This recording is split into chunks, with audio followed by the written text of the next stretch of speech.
Hi everybody, welcome to Room and Board. My name is Chris George, and today we are going through the best 50 to 41 board game mechanics of all time. This is a definitive list. If you do not agree with this list, well then you must be an alien from outer space playing Florkle. And honestly, I do love that game, but it's got some weird elements to it. It really does. And somehow I think I learned with some house rules, because the things that my opponents were doing to me probably should have been illegal. That's neither here nor there. We are here on planet Earth figuring out the top 50 to 41 board game mechanics of all time. I put all of them into a ranker and I spent days and weeks ranking them, put them against each other, and now I'm trying to finish up the series. So let's get right into it, starting off with my number 50, which is commodity speculation. Hopefully giving us the vocabulary to approach games and our enjoyment to games with a little bit more discernment and knowledge and information, and giving us the tools to move forward and find our next favorite game so we can throw all of our other garbage games in the trash. So we're starting with number 50, commodity speculation. And this is not when you're just speculating about what sort of commodities might be out there. No, this is the speculation that people on Kickstarter love to do with command titles, and buy it and try to sell it at a higher price and rip people off because they weren't there at the beginning. To all of you board game speculators out there and Kickstarter speculators, well, this should probably be your number one because you love enacting it in all of your daily life. Commodity speculation is when you are buying and selling goods at varying costs throughout the game. Obviously, you want to buy low and you want to sell high. The number one game that's listed, the number one ranking of Board Game Geek, is Clans of Caledonia, as you have a bunch of different resources there. Another interesting one, which I like, is the Gallerist. You're not actually buying commodities. You are. You're purchasing art pieces, and then you are letting the esteem of the artist go up and up and up as the game progresses, and then selling that art piece for more because you bought it when they were just an upstart. And now they're a beautiful artist. They're better than Picasso. And so what's interesting about this one too is that there are two ways that you can play it. One where the market will change just naturally and where players have a bit of an indirect control over it, and one where the players have a direct control over it. This is the collusion model, as it says on Board Game Geek. All of these are as listed by Board Game Geek. If you're unfamiliar with the series and you decided to jump in now at number 50, well, who can blame you? But the other 100 that we've covered are actually pretty interesting as well. I prefer the collusion one where you can directly affect the price of the market shares and drive the market up, because I am unsuccessful of doing that with all of my stocks in real life, which is why I can't afford the shipping on any Kickstarter. But I love being able to shift that and push that stock up and be like, yeah, I've pushed that stock up significantly, and then I can now sell it for a huge price. Acquire, in a sense, has some sort of commodity speculation because it's just a stock market game. That was from Sid Saxton, 1965. Also in the World Series of Board Gaming, that's how I know of it. A few others that Board Game Geek lists in this category are Glenmore 2 Chronicles, Kanban, Modern Art, Stockpile. Biblios is a cool example of this because you're moving the dice up. You're trying to control this one commodity, a colored dice, and the person who has the most influence in that color will get it, but you're able to manipulate it up and down as the game progresses. I like Biblios. I know some people who I generally play with don't like Biblios, but I think it's a really slick little game. And I like that it can punish you for investing too heavily in one strain if that happens to not be the most valuable thing. So it gives you a lot to think about in a game as how do I want to manage these investments? Can I maintain this to be at a high level? When should I pull the trigger? Probably gives you a lot of good money life skills as well, any sort of commodity speculation game. So that's my number 50. Number 49 is the campaign or battle card driven mechanism or mechanic. And this is an interesting one. This is it's sort of a relatively new categorization, and I think why it's sort of lower is because of the campaign focus. But having a battle card driven hand, playing a card to do a specific battle action, which is different than command cards, which is usually used to summon or move a troop. Actually having your battle be card focused, where you play a card that has a multi-use and choosing one. Gloomhaven is the number one example on this category because you have your hand of cards. It's very similar to hand management, but I think it is a little bit more specific, and it is much higher than hand management for me personally because of that specificity. I think the application and how you use it is interesting, and having the variety of cards and the flow of using those specifically for battle, I don't know, I think it's interesting. And it's listed in a lot of things. Gloomhaven, Gloomhaven Jaws of the Lion, War of the Ring, Spirit Island, Twilight Struggle, and Nemesis, all in the top 20 on BoardGameGeek, have these battle card mechanics. Now the action event card, or the action event mechanic, is different because, and that one you will see later on, we haven't covered it yet, and we will cover mostly everything. There are a few that were just tertiary that we're not going to cover in this whole series. So we'll talk about that when we get there, and the differences between campaign and the battle-driven mechanic and the campaign card-driven mechanic. And this is also different, and this is where this sort of gets a bit confusing, than the card play conflict resolution mechanic, which would be something like Blood Rage or Cosmic Encounter, where you would play one card and you would resolve the conflict like that. This is to engage in combat, or to choose the actions on how you maneuver yourself into combat with the cards. That's the specificity, and that's why it's kind of further up for me. Now, action or event is even further up because I think choosing the action that you're taking out of cards is more interesting. And actually the act of playing those cards, again, that's why hand management was so low for me, and I think it should have been higher, but again, this list is definitive because there were these other two things that kind of comprise it, and I felt the other managing of a hand wasn't as satisfying as the actual playing of it and seeing what happens and following through. Some of these mechanics can be a little bit pedantic, but I think it's important to be able to have these different distinctions. Why is it important? We'll save that for the next video. Let's move on to number 48, which is action points. Action points you will see in a lot of different games. I think it is, again, one of those building block mechanisms, not as potentially building block as some of them, but you will have a certain number of action points on your turn, and you can spend those action points to do a variety of actions. That's it. Pandemic has this. Massive Darkness 2 has this. Zombicide has this. What else is here? Yeah, Pandemic. Through the Seasons, Arkham Horror the card game has it. Blood Rage has it. You have your Rage as your action points. PAX Premier has it. 6,717 games are listed with the action point mechanic on BoardGameGeek. Oh, this is cool. The earliest example of a game listed on BoardGameGeek that uses action points is Special Train from 1948. So if you wanted to see the origin of action points, go check out Special Train. That's actually pretty cool. I didn't know that until, well, I probably knew that when I was looking through. No, I wouldn't have, because I'm looking at the action point page on BoardGameGeek, and I know what action points are, so I didn't feel the need to click on the definition. But that's really cool. Special Train, 1948. Action points have been around for a long time, and I think the flexibility in how you use action points is very exciting to me. Why it isn't in my top, well, it's in my top 50. Probably why it isn't further up is that it all depends on what the actions are, if it's going to be fun, right?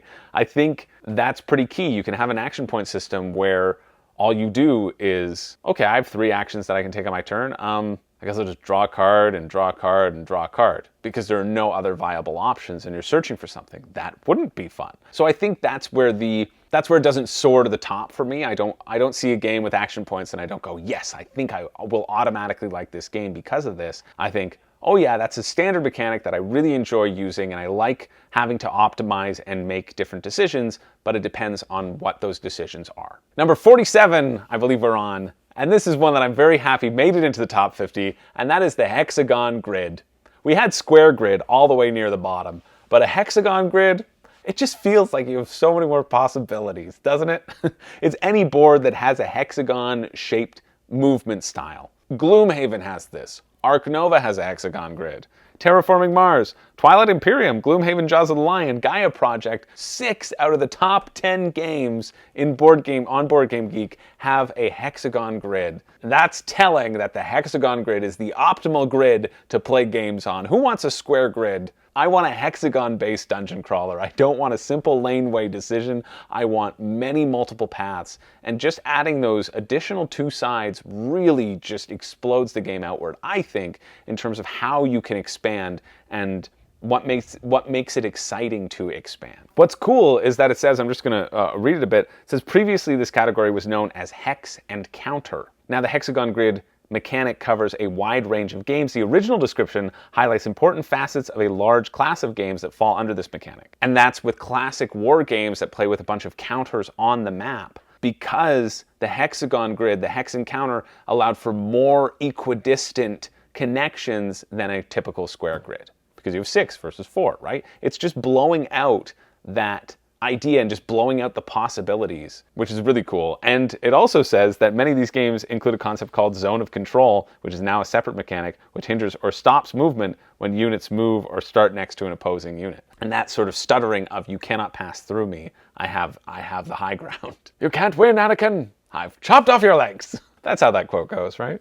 But yeah, legitimately, I love a hexagonal board. I will be much more interested in playing a game if it's got a hexagon board than a square board. Because I think squares are too simple. It's weird. It's a weird distinction, but I just love the possibilities that a hexagon board can provide. So I'm glad it's in my top 50. Now moving along to number 46, the secret unit deployment. And secret unit deployment is very similar to hidden movement in that only one player will know where the units are. So it's to simulate that fog of war idea that the units could be here, they could be here, and only when they stumble upon them or get into a certain range of them will they be revealed on the map. And I just love this as a concept because if you have the information, you're like, ha ha ha, you're walking into my trap. Or if you're on the other side of it, you're trying to parse out or read your opponent or where you think they would have placed their units. I think the possibilities for this in a game are just so fun to create really interesting balance of power between people. And so the games listed are Android Netrunner, Sekigahara, Unification of Japan, Captain Sonar, Fury of Dracula, Survive, Escape from Atlantis. I suppose this is classified in the secret unit deployment because when you're placing your person down, you know what its value is, but the other people don't. So that's also a really interesting application of this concept, is having some little piece of secret information about your unit and about where it is and why it is. That hidden information that is directly applied to a unit is also a neat way of looking at this as well. So either way, I think probably I'd lean more towards the fog of war as something that interests me a bit more. But I like that Survive, Escape from Atlantis is in this category because it just makes me excited. Okay, let's keep moving along here with number 45. We have Force Commitment. And this is very simple. There's going to be a battle. You have to choose how many units you are going to contribute to that battle. And so it has Dune Imperium listed as one of the top games, as the top game, as the top rated game that has force commitment because you are pushing your forces into that battle and you can potentially hold some back. But that's actually not my favorite application of it. Well, if you know anything about me, you know I like secrets, and I like when you don't reveal how much. You reveal at the end, you show, okay, yes, I have moved in 10 people, like Scythe. You choose from 0 to 7 in a range how many forces you are going to commit to that battle, and then you reveal at the same time, we say, boom, I'm putting in 10 people, and the other one says, I'm putting in none. You've just wasted those 10 people, and now I'm going to get you in like battle 2 and battle 3. I like the tension that it provides of how much should I push in now, watching people over push in order to compensate so that they don't get competition, but that in turn makes people hold back and lets people hold on to their resources, their forces as a resource, and say, okay, now I won't put in that many. And so by putting in too many, you might secure this battle, but you might lose the war down the line. I just think that give and take of games with force commitment feels very fun to me. And that's a really fun element of any battling game that I like quite a bit. That's why it's my number 45. Another thing is that they say frequently all players must lose all the forces they commit, so it's punishing. It really is all reward, all risk. And that makes for exciting, tension-filled battles. Number 44, this one might change if I were to do another ranking again, but I gotta get through this one first. And you know what? I don't think it will. Well, it might go down a little bit, but it's just because I'm a little bit sick of it. And that is the narrative choice or paragraph. And I want to focus on the narrative paragraph because my favorite implementation of this is not in a narrative game, when you're constantly feeling it. Again, it's what I talked about with endgame bonuses. I don't want a game that's all this. I don't. But I like a little bit of it because it's fun. It's fun to have a choice A or B. What should you do?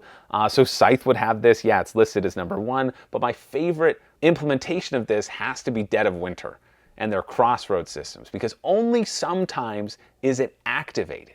You have a card that a player is reading, and if you do a certain thing, then you get hit with this narrative choice, and then it feels more significant because you're not always having to make this decision every time.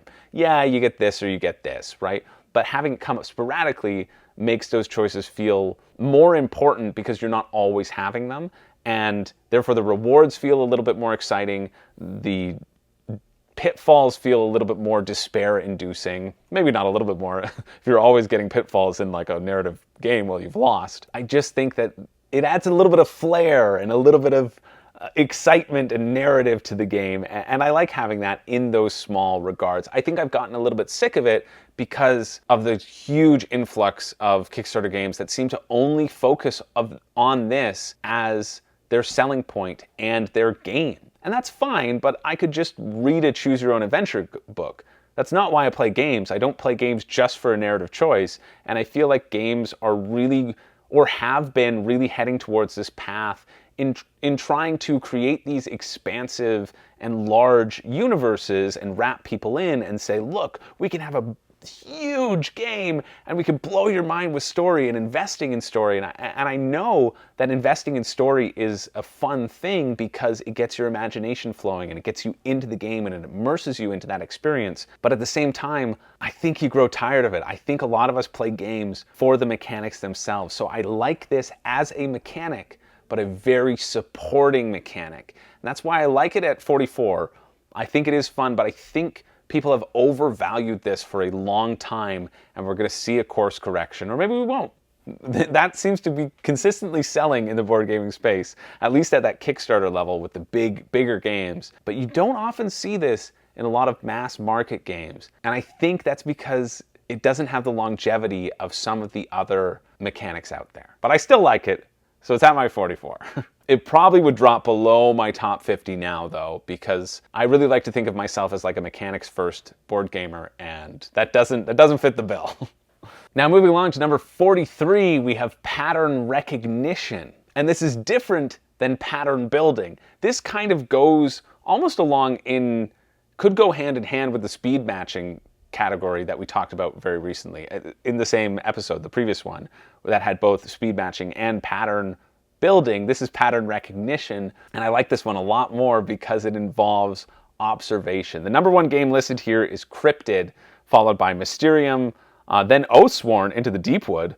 Wow. Potion Explosion, Dragon Castle, Zendo. These are the ones the highest up on Board Game Geek. I think Cryptid is the one to focus on here, recognizing the patterns that people are putting out and recognizing them quicker than someone else. I feel like pattern recognition is a huge element in deduction. In order to have a good deduction game, you want to set up these predefined patterns and these elements of things that work well together and intersect with each other. And it just feels so good when you're able to crack the code before somebody else, or at least it does for me. That's why I really, really enjoy Cryptid. I really enjoy deduction games as well. Now, this isn't deduction. This is, I feel, an element that's key to deduction. Again, we haven't talked about deduction, so it will be further up on the list. But the actual aspect of seeing the pieces come together, again, in that beautiful mind overlay of seeing things come down, and when it all clicks, that's the exciting part. Not necessarily the process of recognizing a pattern and banging your head against a wall, but watching those things come together and seeing, oh yeah, none of this is touching the forest. The monster's in the forest, right? Those little things that pop out, I like a lot. And seeing it specifically based around patterns, I think is how this one slots in. Moving along to number 42, the 42nd, the meaning of life. This is the meaning of board gaming life. It's the 42nd best mechanism out there, the best mechanic out there, and that is rolls with asymmetric information.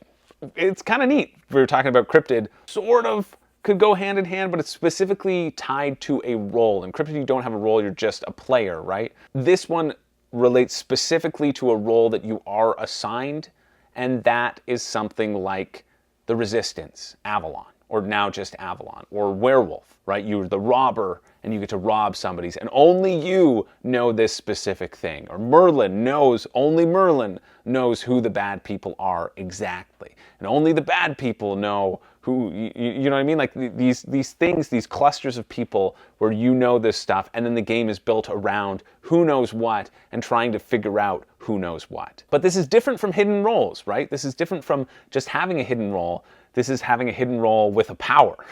And so it's the power of the role that is exciting. And you can choose, okay, we can have hidden roles, or we can have hidden roles with asymmetric.